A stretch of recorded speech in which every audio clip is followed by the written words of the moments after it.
महारानी एलिजाबेथ 96 वर्ष की आयु तक जीवित रही, जबकि यथासंभव सक्रिय रही और सकारात्मक जीवन में सकल रही। उसके अधिकांश साथी उस भौतिक रूप का दावा नहीं कर सकते हैं जिसमें महामहिम जीती थी। जेनेटिक्स ने शायद एक महत्वपूर्ण भूमिका निभाई। एलिजाबेथ की मां क्रमशः 101 साल तक जिंदा रही। उनकी दादी और परदादी 85 और 79 साल तक जिंदा रही।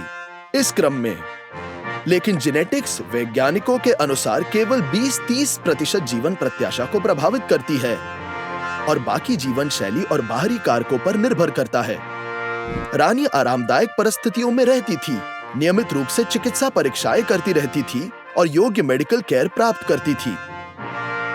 लेकिन उसने एक सक्रिय जीवन शैली का भी पालन किया। महारानी एक उत्कृष्ट घुड़सवार थी और यहाँ तक कि घोड़े पर एक छोटी सवारी भी मांसपेशियों को मजबूत बनाती है। इसके अलावा एलिजाबेथ लंबे पैदल यात्राओं की एक बड़ी प्रेमी थी और उसने अपने महलों के आसपास घूमने का मौका बिल्कुल नहीं छोड़ा।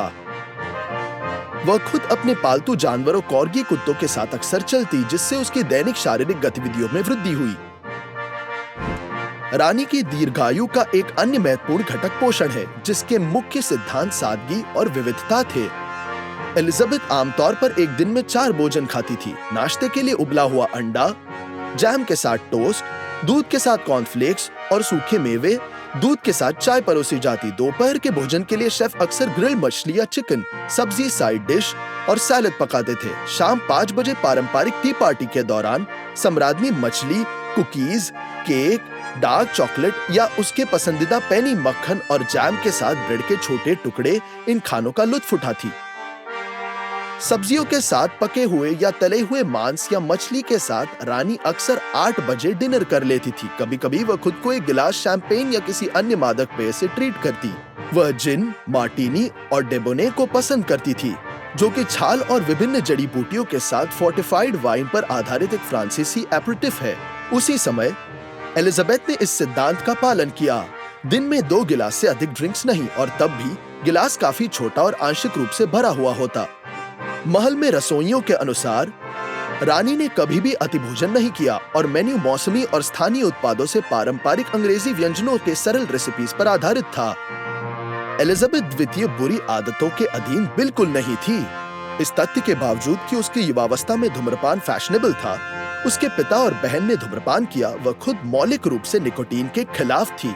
उसने यह भी जोर देकर कहा कि प्रिंस फिलिप ने अपनी शादी से पहले आदत छोड़ दी। रानी के पास काम का व्यस्त कार्यक्रम था, लेकिन वह हमेशा नींद के शेड्यूल का पालन करती थी।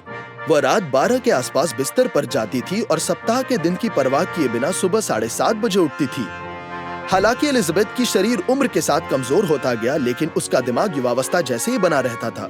यह उन सभी लोगों द्वारा नोट किया गया था जिन्होंने उसके साथ संवाद किया। रानी के दैनिक विश्व समाचार का पालन किया, खुद पत्राचार का जवाब दिया और ड्यूटी पर सिविल सेवकों के साथ साप्ताहिक मुलाकात की। सम्राज्ञी के पास एक दिलचस्प हॉबी थी जिसने उसके जीवन में बौद्धिक भार जोड़ी।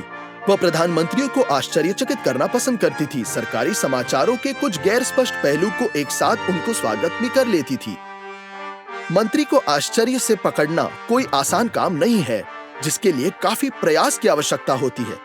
एलिजाबेथ भी नियमित रूप से साहित्यिक नॉवेल्टी से परिचित हो गई और स्वतंत्र रूप से आधिकारिक रिसेप्शन, उनके विषयों और परिदृश्य के लिए योजनाओं पर विचार करती थी। अपने इंटरव्यूज में एलिजाबेथ ने इस बात पर जोर दिया कि उनके पति ने उनके सभी प्रयासों का समर्थन किया, इसलिए खुशहाल शादी को भी लंबे जीवन का गारंटी माना जा सकता है। एक विश्वसनीय साथी होने से चिंता कम होती है और आप भविष्य में सकारात्मक रूप से देख सकते हैं।